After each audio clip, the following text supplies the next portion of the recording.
When you get into that sort of flow, you can do your inner work in a much brighter kind of a way, a more blessing way, not holding on to the past, not holding on to old things, clearing the way.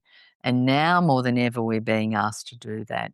Now more than ever, we really need to be free of old constraints, things that will hold us back, things that belong in the past, but we've somehow held on to them, be it a story, an experience we keep telling over and over, things in the cupboard, literally or metaphorically. This is the moment to really start taking a deep look and clearing out, because we're really entering a new time, a new way of being. And that's one of my main things that I'm really teaching at the moment, is that the dream, the new dream, and preparing for a new way of being.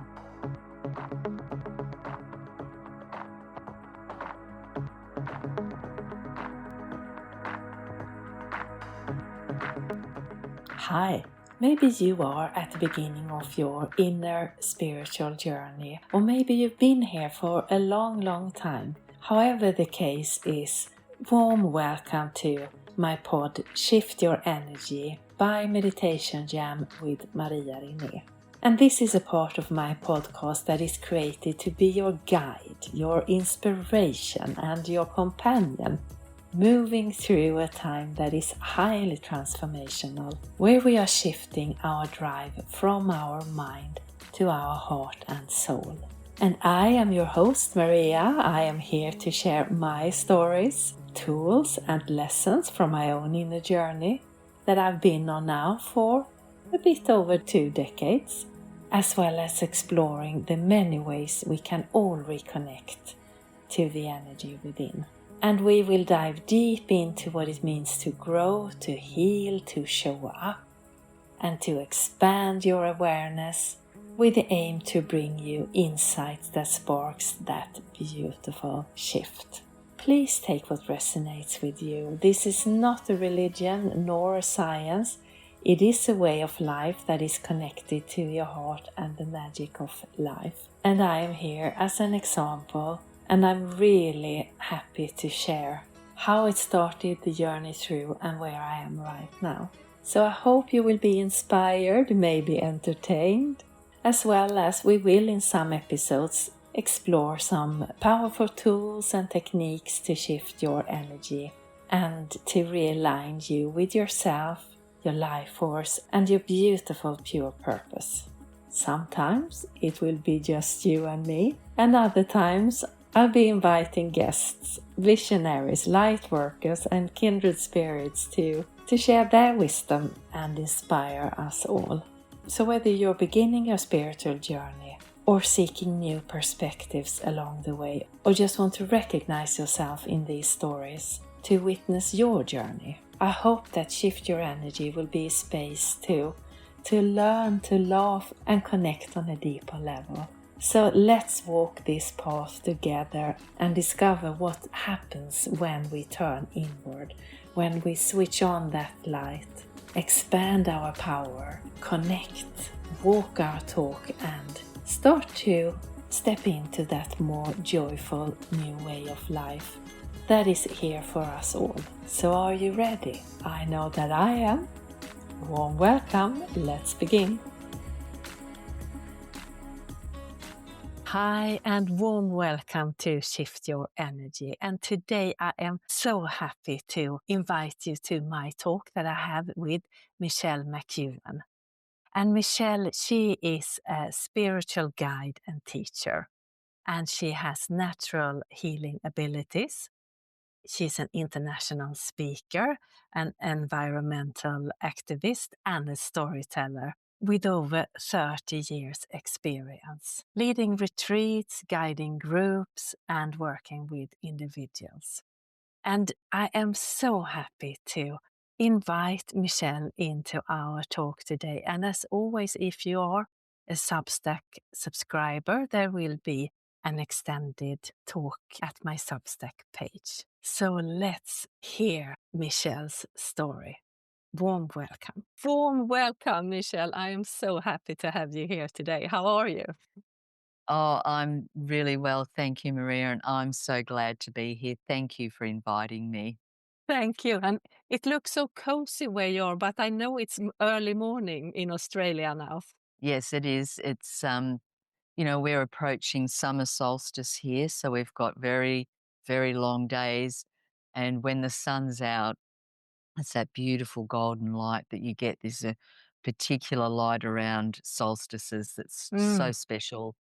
It's very cloudy this morning, though. It's a very dynamic area where I live, very wild and very unpredictable. I live right beside the Southern Ocean on the second most southerly point of the mainland of Australia. Oh, wow. And yeah, it's so everything's unpredictable and you never know what weather you're going to get. And you could have 4 seasons in one day or six Oh, seasons in one wow. day. Worse than Sweden. Yeah, say so. I have been to Sweden. Yeah. Yeah. Yeah, it was summer though.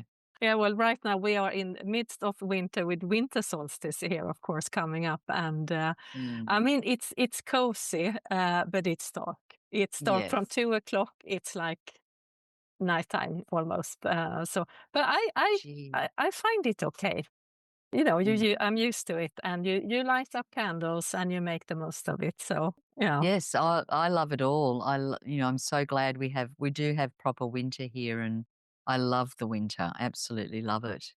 And I think it's like anything that if the weather's changing every 5 minutes, you adapt, and the more open-hearted you are toward change, any change, the weather's a great teacher on that level. yeah. So it's winter and it's cold and the wind's blasting and the rain's pouring or it's snowing or whatever happens where you are, if you approach it with an attitude of seeing the beauty in it, Mm, you adapt far more easily because when you see the beauty that's all around you, so you see the beauty in the darkness, and I'm just writing about darkness at the moment. So when you see the beauty in the darkness and you recognize that darkness itself is an ecosystem and it's reflecting to us our own inner world, mm. you become very present to the moment and you adapt. You can feel yourself as part of it. And then it's not something that you're butting up against and struggling with. So I think no matter what's happening, if you choose to see the beauty and you choose presence and thankfulness, then you experience it on a whole different level. That's lovely. That's really lovely. So I know you are all about the wild and connecting to your heart, and we are going to get into that as well. But I love to hear people's stories to inspire how it all started for you, and maybe a bit of your journey if you like to share. Well, that is a very big question when you reach Yeah. my age.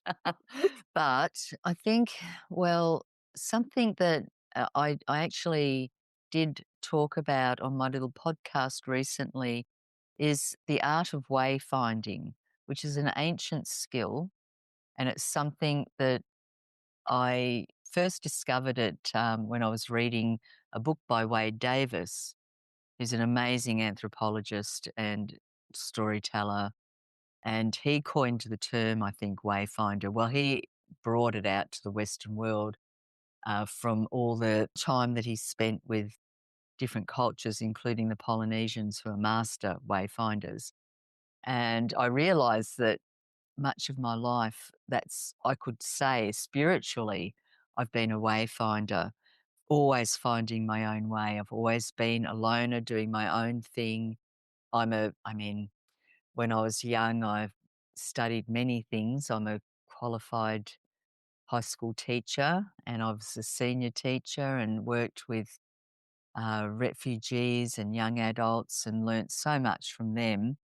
I realized very quickly that what I really wanted to do was teach my real work, Mm, the spiritual pathway, and that is something in my family, the site, as they call it in the Highlands of Scotland. So my background is Scottish and Irish, and mm. I was born in the UK, and we moved to Australia when I was 5.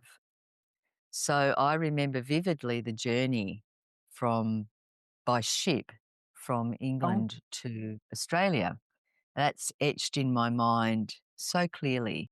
And I guess that was a really fine example of, moving. And we went through so many different cultures slowly because we were on the ship. And it was so rich. And it really added a beautiful, bright thread to my tapestry, my soul's tapestry. And there's lots of stories in my family about our ancestors that my mother used to tell me when I was a child growing up in Melbourne.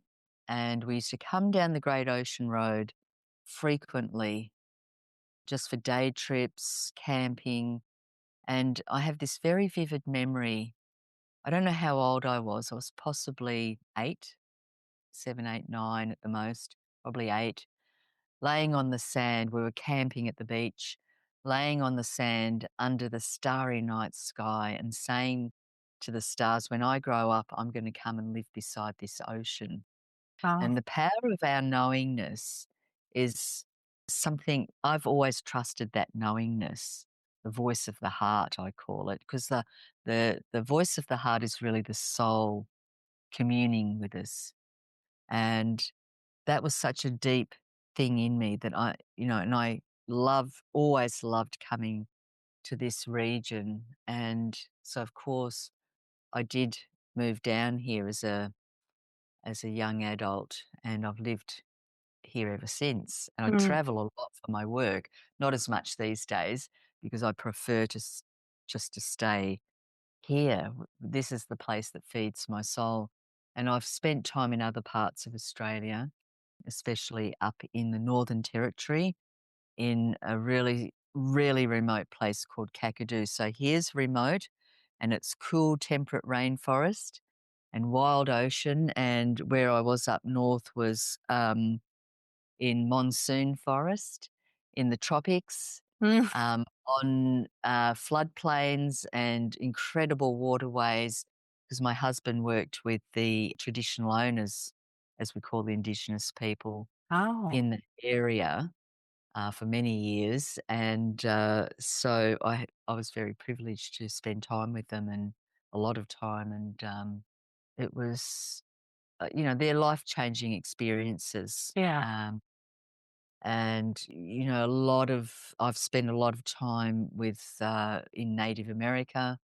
That's a contentious word, I know, but the different people I worked with there and were involved with there called themselves Native Americans. So I'm comfortable using that term, mm, even though I know it's contentious these days.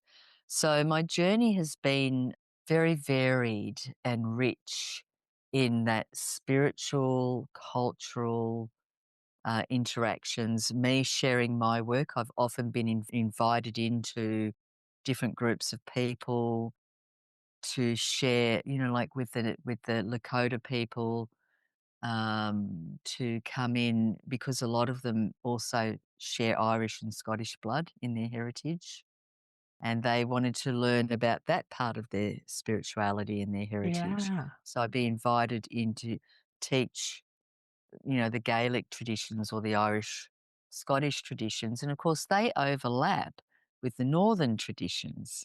So I really learnt a lot, and I have been brought into a system, a Norwegian system, a runic system, and that involved all those deities or gods and goddesses. So I really learned a lot about that culture because it really overlaps, of course, into the Scottish and the Irish. mm, I mean, the Vikings founded Dublin, which is the capital of Ireland, yeah.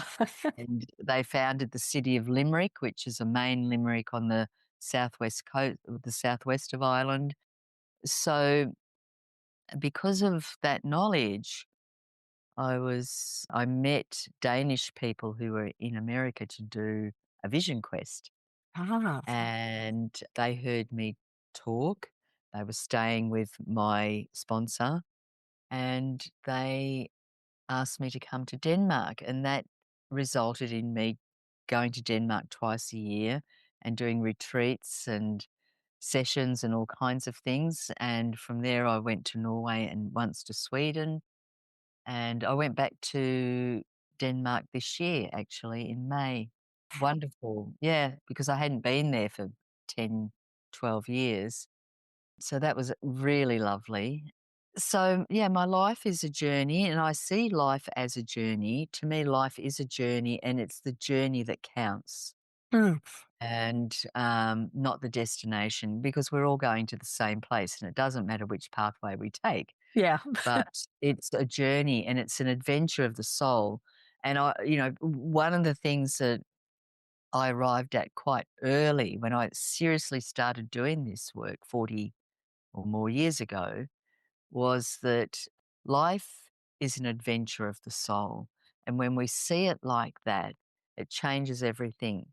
So even the really difficult and challenging times have meaning for us. They're not Mm. for nothing. They count as part of our story, and they help us in the becoming of who we're becoming. So my life, your life is one big unfolding story. And what gives shape to that story are the choices that we make. So the Yeah. choices that we make that's from us. We choose. And then there's the randomness of the universe that the shit happens and we have to deal with it. And there come in the choices. So something happens that's shocking. How do you deal with it? How do you choose to be with it? And Mm. that really gives shape to what comes next. And of course, as we're in this era of huge change, and right now we're coming into a year that is really big shift. 2026 is a huge shift. It's a transition or a threshold year. Mm. And, you can hear everyone talking about it and giving advice. But for me, with the way that I've lived my life and the way that I've approached my work with people and wildlife, because I work with wildlife and advocate for the wild as well, I think the most important thing we can do right now to prepare ourselves for next year is to really focus on what makes us happy and what is our dream. What have we been dreaming about? Do we, what sort of world do we want to live in, and how do we want to be in the world? What's our dream? And really making ourselves happy or doing what makes us happy is paramount. That's the guiding light. That's the key. If you think about what makes you happy and you follow that, it will lead you into a better place more quickly, because we always get there in the end, but sometimes the pathway we choose is really tough, and sometimes it's smoother. And a lot of the old Highland prayers that I use have that sort of context. They be there a guiding star above me in a smooth way before me.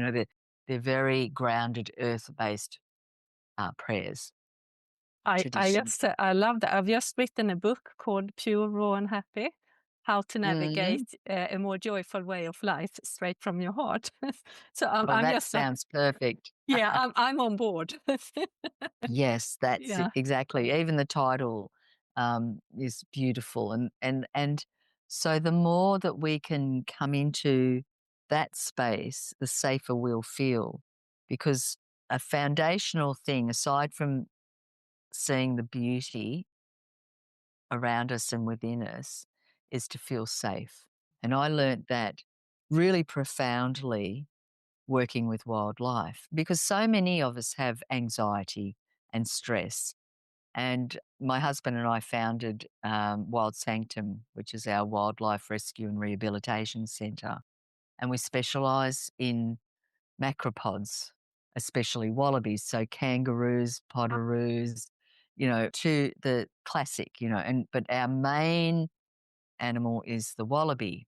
The wallabies, there's many species of wallabies, but here we have two main species, and we raise the orphans because the mums are often killed on the road. Oh, yeah. And, there's all kinds of ways, things that happen. And so we raise the orphans from really in your hand, tiny, Oh, six bottles of joey milk a day kind of Oh. thing and raising them. And we raise them until, they're big enough to go back to the wild. The most important thing above all else is safety. Mm. And if they don't feel safe, you can give them all the milk that they can drink and all of that. But if they don't feel safe, they won't survive. And Oh. safety is paramount. And so their behavior as wild beings is they don't show pain, they don't show fear. If they're showing pain or fear, it's really bad Okay. because once you show pain or fear, you become prey. The fox smells it because foxes are feral animals in Australia. They were imported by the English. They become prey. So they go very still. People think, oh, they're so calm, or no, they're just really frightened. Mm. So we make them safe and then we give them food and we keep them with us and they bond with us for the period that they're with us. But I've learnt a lot about the wild and I am an advocate for the wild. I have been for decades. It's something that helped me to decide to really full-time focus for many, many years on teaching retreats and pilgrimages because humans need to find their sense of belonging, their sense of being part of the whole earth system again. We've become so separate, so disconnected from everything. And that Mm. it's historic. It goes back quite a few generations in the Western culture. And we can't go back to the past, but we can find ways of understanding our place in the natural world and come back to living in the cycles of life. So, one of the main things I teach is something that I've always done: watch the pathway of the moon through the lunar cycle, Mm. because that is taking us through the cycle of life as it goes every month, and everything is attuned to that cycle. So, I put out my full moon and new moon practices for that reason to what starts with the new moon. Because in my culture, we recognize, like all the cultures I've ever worked with, light is born out of the dark. The light doesn't come first, it's dark. And so our day traditionally begins with the evening. Our Ah. celebrations for birthdays, solstice, in Ireland and Scotland, we've got the 4 fire festivals, the cross-quarter days. Yeah. It begins our first festival is Samhain, which is the end of October, and that's the doorway into the dark half. So we measure the year in 2 halves, the dark half and the light half.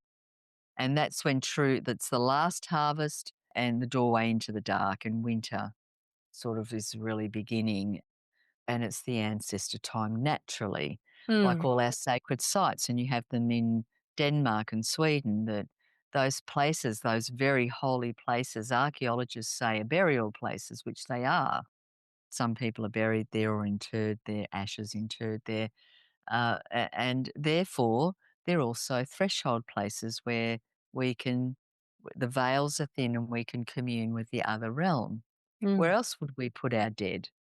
Yeah. So they're not, like it's logical, but the science says, oh, yes, burial places. But of course, burial places are threshold places. So, yes, so the cycles of life is very important in my work. And with every culture, there's numerous traditional owners or Indigenous cultures in Australia that I've been privileged to spend time with, various native cultures, and I've been in many different countries, so many different countries. They all traditionally follow the cycles of life. Yeah. It changes wherever you are. Of course it does. It's culturally specific. Mm. It's just different, as it should be, as it has to be, depending on where you are. So, in the Northern Territory, they have 6 seasons, not Mm. 4, for Mm. example. And it's based on, they watch the signs, and this is something I teach as well, to follow the signs, the magical signs. And so in Kakadu, they know when the Kakadu plum is ripening, or this flower is coming out. You know, they can tell the season is changing. And in Ireland, we would know spring is coming, and it's in bulk, which is the festival we have around late January, early February, when the first snowdrops are breaking through the ground, the icy ground, and the primroses are starting to appear. Mm. That's the sign that spring is arriving. And it's such a beautiful way to live. So I think in helping people to find a rhythm that they can relate to where they live, you know, where they dream and where they breathe and the food they eat, that really helps them to feel safe and grounded. And a lot of people write to me about what can I do? I feel terrible. I don't feel safe. All these things are happening. I think the best thing we can do is find our footing again Yeah. in the natural cycles of life, Mm. because then we get our sense of belonging. And that's really paramount. Yeah, and as you say, accepting the shifts and the changes that comes with the seasons and the changes that are, and Yes. not try to And reject it. Yeah. yeah, oh, yeah, exactly. And then when you get into that sort of flow, you can do your inner work in a much brighter kind of a way, a more blessing way. Mm. And even with not holding on to the past, not holding on to old things, you know, clearing the way. And now more than ever, we're being asked to do that. Now more than ever, we really need to be free of old constraints, Mm. things that will hold us back, things that belong in the past, but we've somehow held on to them, be it a story, an experience we keep telling over and over, things in the cupboard, Mm. literally, you know, and or metaphorically. This is the moment to really start taking a deep look and clearing out, because we're really entering a new time, Mm. a new way of being. And that's one of my main things that I'm really teaching at the moment, is that the dream, the new dream, and preparing for a new way of being. So the new dreaming is, yeah, it's very important to prepare yourself. So clean out the clothes cupboard and donate the stuff that you haven't worn for a year or two. Get rid of it. I heard someone speaking the other day, and they were talking about don't burden your future self. Oh, love that. It was Martha Beck, and she said don't put off today. Like, you don't want to do it today, and you say, oh, I'll do it next week, next month, next year. Mm. Don't burden your future self with what you Yeah. don't want to do today, because don't we do it all the time? Because we maybe feel guilty or we should do that.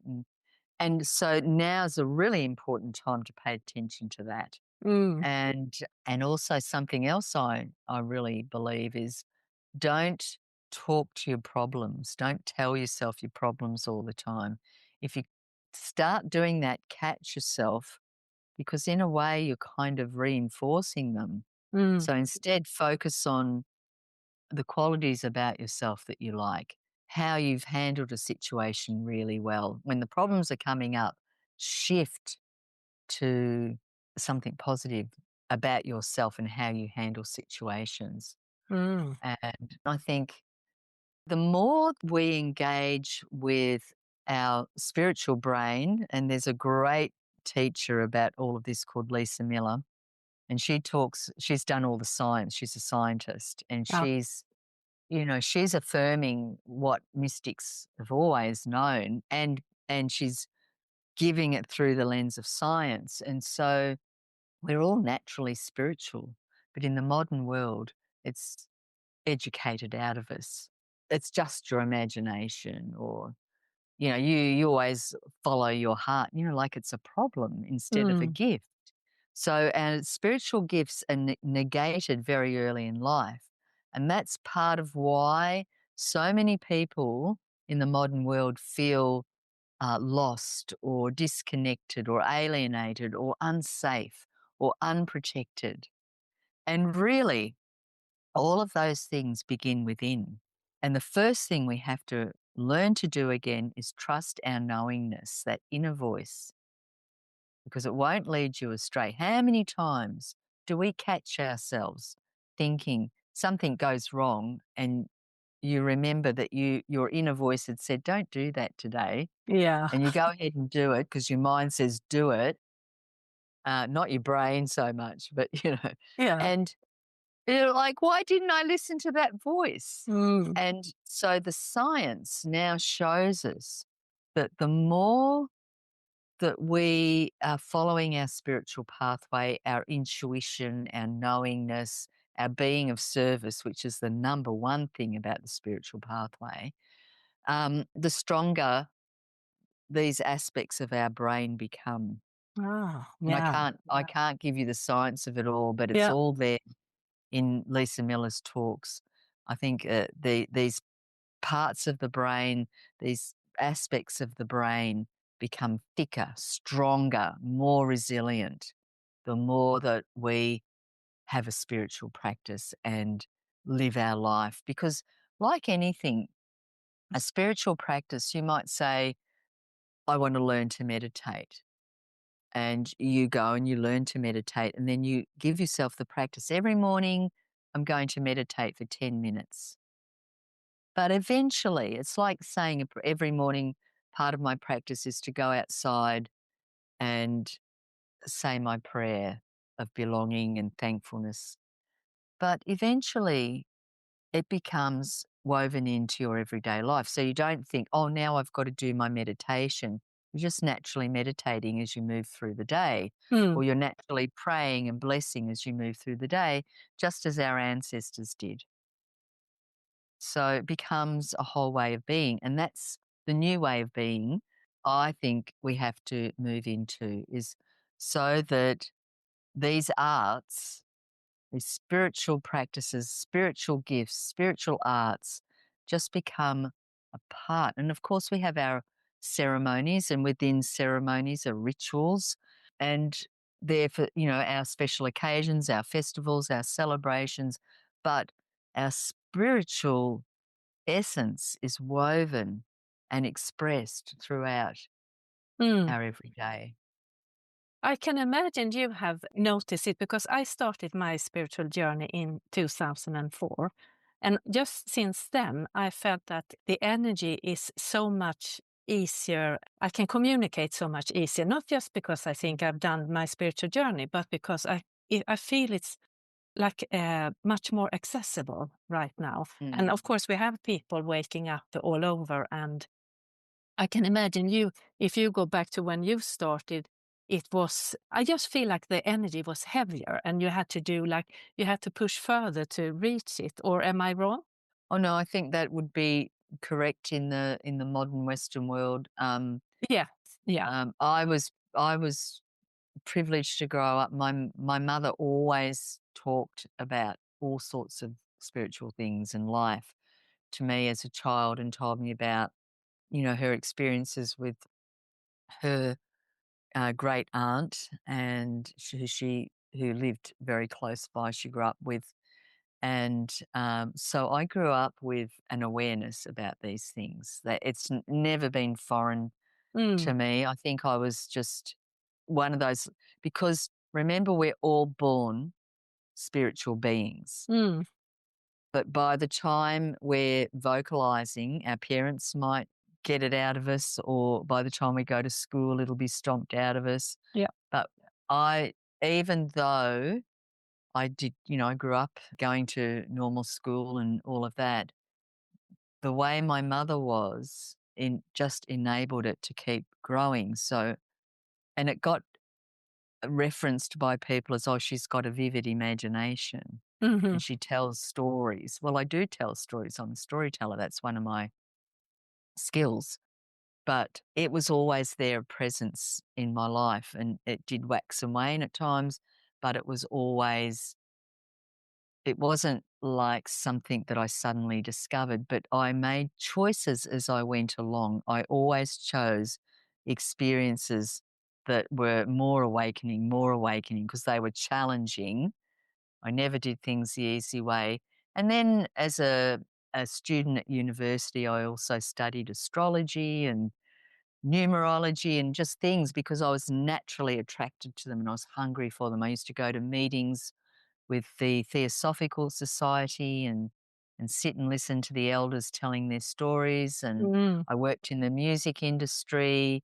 You know, I write a lot of stories. I used to write a lot of lyrics.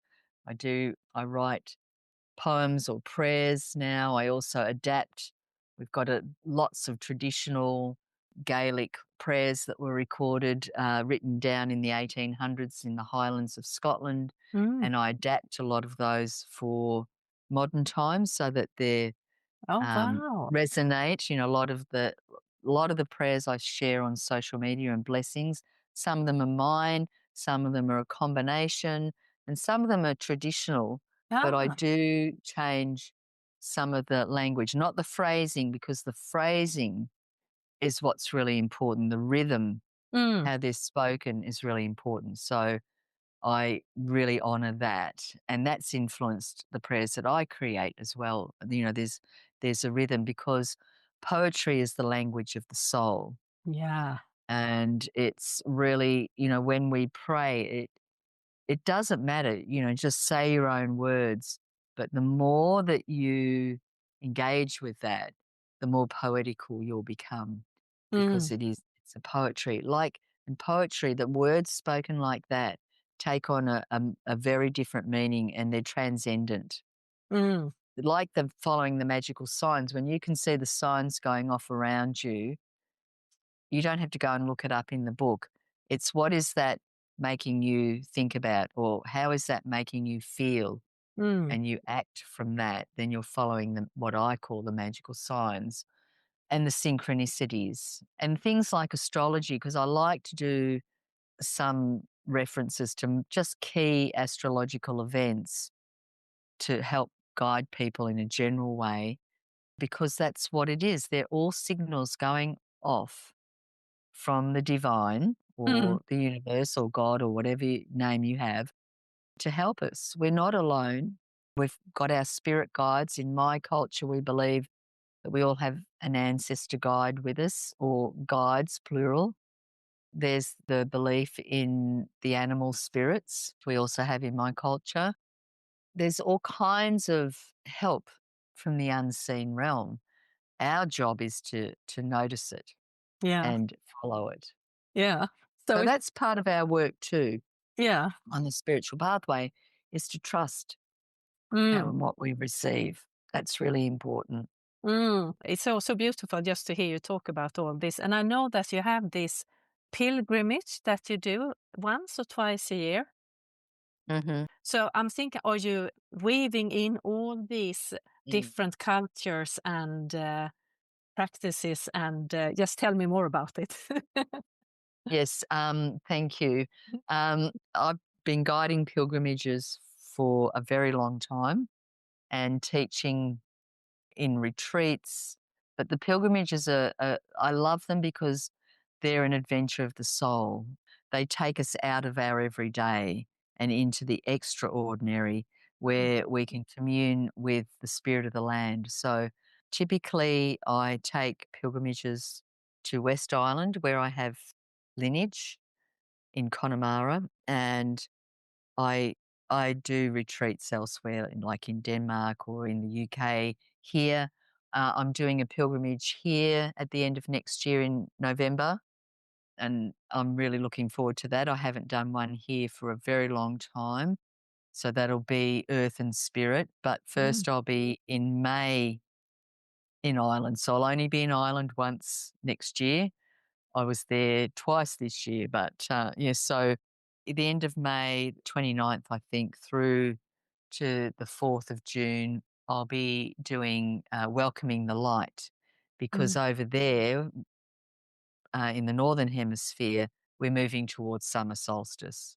So it'll be sort of roughly the equivalent of now what we've got here. So it'll be Yeah. those beautiful long golden days, going out on the land and visiting holy sites. And one of the key things that I teach, both in the other work I do, like my membership and in retreats and pilgrimages, is the inner journey. Mm. And that's a really foundational teaching, following the magical signs. And we do cards and we look at all kinds of signs. I love using the cards for magical signs. And so I teach some really powerful skills that people can take away with them and keep using. Mm-hmm. We do, it really depends on the group dynamic, because what's before me is what I work with. Mm-hmm. But then there's the places that I know so well where we go. And of course, that's governed by the sun, moon, and the stars, the weather, and the group dynamic. Where I take people in Ireland is known as being one of the finest Bronze Age ritual landscapes in the world. So Oh. there's amazing, incredible holy sites, standing stones, stone circles, what we call fairy forts. You know, there's beautiful. It's an amazing landscape of mountains and shoreline and lakes and rivers.